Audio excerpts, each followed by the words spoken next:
Seattle has a really robust and growing transit system.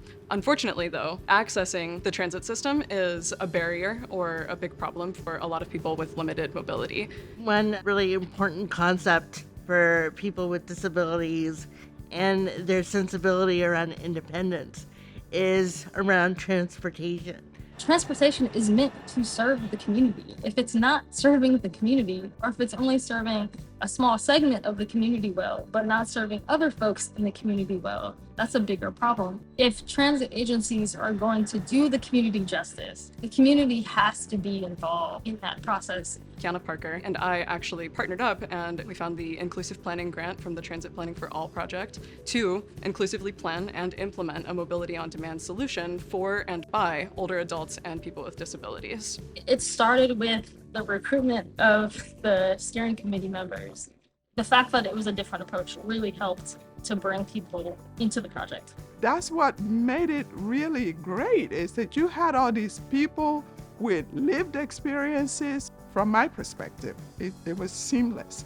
They listened, they heard, they used what they heard to plan and implement.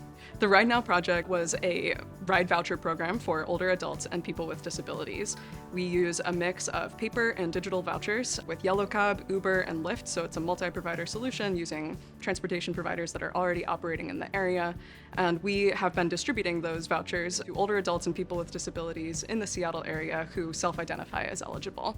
As a community liaison for the unhoused, we have a disproportionate amount of people who suffer disability or are elderly and just have trouble with mobility in general.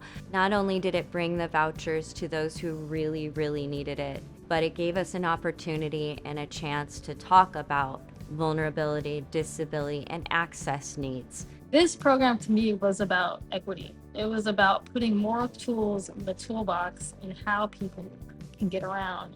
The project did pay people for their consultation, and I think it would be great for us to be meaningful in cultivating that talent. Something that's been really special about this project is that instead of having engagement as just a phase of the project, it has been a through line. The Community Steering Committee have been involved from beginning to end. The response to the Ride Now program has been overwhelmingly positive. They were able to get to medical appointments in a timely manner without it taking all day long. They were able to maybe do that shopping trip that they had put off or didn't do because it was just too much. But we had other people who just really wanted to have more fun and connect with friends or go to baseball games. I think that is just as important as the grocery store or the doctor's appointment. Having on-demand ride access is emancipation. Lived experience is out there, so if you don't actually have staff who can speak and plan from their own lived experience, you can get that from community stakeholders and the people who are going to be using your program. This was inclusion in action, and I hope that it will be an example. Transportation is not just going from point A to point B. It's who you're connecting with once you get to that destination. So providing more options so that people can connect is something that we have to look at as essential.